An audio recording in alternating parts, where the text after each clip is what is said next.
So the one thing I want to talk to you, the thing is, just talk about what was like racing, because today we see in today's series or anywhere from short tracks, and now everybody's got 2 or 3 cars, 3 or 4, 4 or 5 cars out there. Back then, that wasn't the situation with you two. Well, one of the problems is that these guys race so infrequently, they don't know which one to take. We race 50, 60, 70 times a year, only had 1 car. Right. So that's the amazing thing. These guys, we hear about it all the time, geez, we got a big schedule. We're going to run Madison. There's 14 races this year.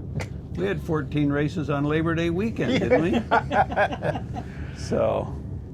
It did. Dave was established up here with what I considered, the heroes of late model racing when I got up here. And gosh, he knows more than I do. But when I got here, it was explained to me right quick how we raced. Yeah. And this is how it's done.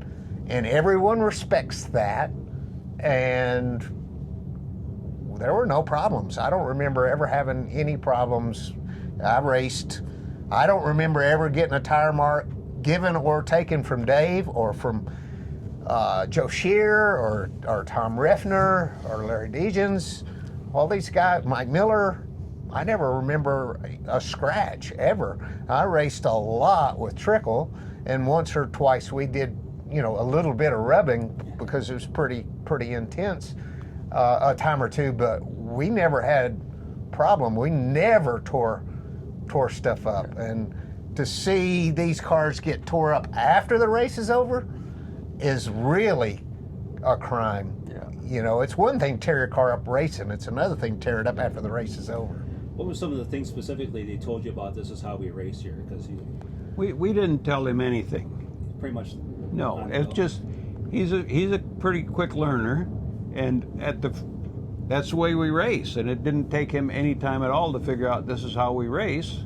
And probably if there's any drawback to that whole scenario where his career came from and went and finished out, he probably wasn't rude enough or rough enough to end up in the latter years of your career. True. Yeah. Really and truly. I mean, really and now true. that's totally out of control. I mean, it's not racing, it's just a show. And that green-white checker, what a wart on the wheel of progress that is, that. And because he was selling, never got a tire mark or something. But if we did get a tire mark, it was strictly because there was no room anymore. And it wasn't that I run him in the fence or he ran me in the dirt. It's just because that's where we were. Yeah. Your schedule was what, 5-6 nights a week around Wisconsin, pretty much? Well, Dave raced here all the time. I came up in 77, 78. In 77 was the first year I raced on pavement. Yeah. I came up here because I could race in 1 week what it took 2 months to get at home, and I wanted to get experience. I wanted to race with the best. Yeah. And Wisconsin was where the best were, and I really wanted to earn their respect. That was paramount to me, is to be respected by the greats. Yeah. And respect does not mean you have to be the victory lane to gain that respect. You just had to show up and race and wheel to wheel, pretty much. And I think the fans appreciate a wheel-to-wheel race versus a crash fest, basically. Right. Well, we certainly think so. Yeah, definitely. A crash fest is a different show. Yeah. Yeah. A race is a race. A crash fest can be entertaining to the casual race fan. I like some of those crash Yes, fests. it can be entertaining, Yeah. but it's not racing. But it isn't a race. No. It isn't real hard racing where, both guys, where you actually are stunned by the craftsmanship of each driver and the cars. You're just amazed. Yeah, and then the other thing too is I think what you said, it's the best man win that night type of scenario. Yeah. It wasn't a who worked their way to the front type of scenario. Right. So. And the other thing, talking about where he came from and coming here to learn and whatever, part of the respect, a certain percent of it was, he knew where the tires went. He knew what shock he wanted. He did all, which all of us were doing at that time. If you know, Right. now we walk around here and the kids are going, "Which car am I in again? Which is the blue one? Oh, I'm going to drive the blue one today." You know, I'm sorry, that doesn't do a lot for me. You know, it just. Mark, your first time you've been at Madison, I think we were talking since you won last year back in, I want to say like July of '86, at ASA race here in the good old Miller Light car, number 2 car. And just coming back here, you're just amazed about seeing the track and everything, but also at the same time coming up here to salute one of your compadres. Yes, well, it's an honor to be Grand Marshal for the Joe Shear Classic. I mean, Joe was such a tremendous competitor, such a craftsman. I always liked really nice race cars, and always had really nice race cars. And Joe would one-up me on a regular occasion on, fabrication and craftsmanship. His cars were always really nice. He was a tremendous competitor. One of those guys that you were happy for him if he won. You wanted your win yourself, but you could always be happy for Joe if he won. He was a quiet guy. He was very quiet. I'm sure Dave knew him better than I did. He was as intense as somebody that I'm sitting here with, and he didn't have a lot of time for anything else, and that's just the way it was. I mean, and I've said this before. When I started in 1970, we ran Saturday night on asphalt and Sunday on dirt with the same car. Yeah. And after Sunday night, not the same windshield because we had Chevelles back in the day, and it was a glass window. So, and he was, if Daytona had been dirt, he would have been somebody to reckon with because he was excellent on dirt. Even in his poor health until his passing in 1997, he still was a racer. And in fact, he won his last national short track championship at Rockford with the bad health he was in. And he pretty much got wrecked early in that race. Pretty much on a modified race car when he went to victory lane on that one. The bumper for the last half of the race was a radiator. Golly. Fenders, the hood, everything was gone, and we were arrowing up. Boy, this was really important in the arrow and whatever. He just went on and won and was really weak. I mean, he was really, really hurt. We also have the likes, fortunately we lost Tom Ruffner last year. Funny thing is that I can tell you, Mark, is about 4 or 5 years ago, someone redid his javelin, and Tom got back in his javelin up at Oktoberfest, and he had Mike Miller as his crew chief for that. And you can tell Tom, I don't know if you were up there for that. I wasn't. But you could tell the first couple laps he was real slow, but then all of a sudden he was racing, and the smile on his face of that. Talk about those Ruffners, the Deachens, those guys that you raced with back then are still, some of who are still with us today. There's unfortunately our numbers are dwindling. Yeah. Freddie Nielsen last week, big part of my career for a season, and that was the first time that I wasn't writing a check to the tire guy. Yeah. And talk about a difference in mindset and racing and whatever else. And I think if we welded this to that, it'd be better, Freddie. And there was a little problem. It didn't come that way. And is it still going to be chrome plated if we do that?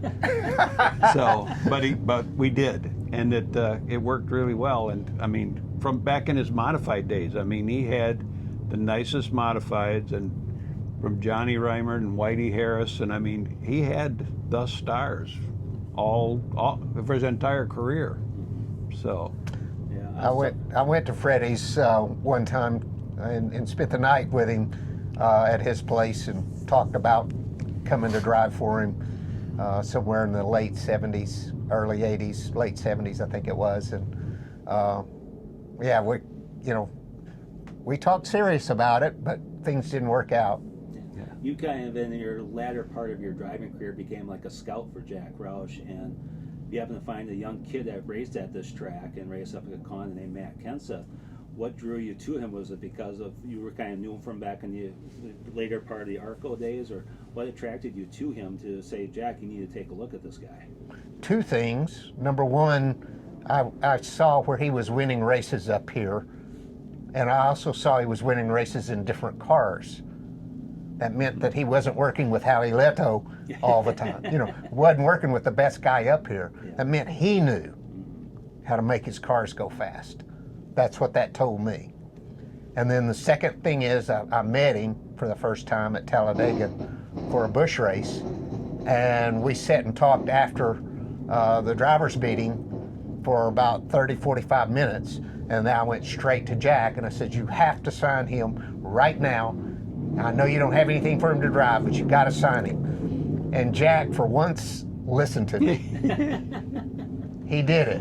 Yeah. And then the rest is history. Now he's in the Hall of Fame along with you as well too now, which is a pretty nice honor. And in that standpoint, and you also discovered Joey Logano, and you know, I remember I was telling you earlier about how I saw you in 2003 at Lakeland Speedway, and I told you where I was working at the time at this track, and you're like, I need to get that kid up here to drive at this track as well too. What was that determining factor for him, that why you need him up here, just because of the racing scene up here, or the track itself? Or I just felt like that this, you know, to me, this is where it's at. This is the foundation. Wisconsin racing was the foundation of my NASCAR career, and you know, I had that in my mind, and you can race a lot here, and you can, you know, it's good racing. It's not easy. There are a lot of great racers up here. I have been, you know, before I came along, and have been since. So I just think that this is a good training ground. Last thing I just wanted to talk to you guys about is the advice you have for today's young drivers. You know, the attitude is a lot different to where it's some pocketbook type of racing, and they're not really in the shop working and all that. Can you guys just talk about what that means to work in the shop, work on that car, then take that car out in the track, versus just having someone else set up the car and you show up to race type of thing? There's some attitudes out there like that today. It'll work either way. I mean, you can succeed and not know anything about a race car, but it's much more challenging, because just what I told you about Matt Kenseth, if you know your race car, your career is not in someone else's hands. It's in your hands. Now, you still have to find funding, but you have to do that either way. Yeah. And if you know race cars and you know what makes them haul, you can carry that anywhere you go. Any thoughts on Dave on that? That's exactly right. I couldn't add a thing to it. Tomorrow, 11:01, you get to meet with the fans. You excited about that? Looking forward to it. It's going to be fun. It's going to be a fun day, fun race and all that. Dave will be there to keep you in tow and everything. I'm going to keep the Sharpies cool for you. It passes out because we know for a fact there's still a huge number of Mark Martin fans here, and there will be more tomorrow for certain. Yeah, well, take a look at the long line we had at Kaukauna back in 2018. I tell you, Wisconsin is the best. Yeah. I mean, it's my favorite. My favorite racing for sure. Favorite race fans, favorite drivers, favorite memories of my career all come from the Wisconsin race fans. Yeah, 5 wins at Madison, but Ty Majeski said you can get in his car, but no 6 win for you, right? No, I don't need to drive anything fast. All right. Thanks a lot, gentlemen. I really appreciate it. Thank you.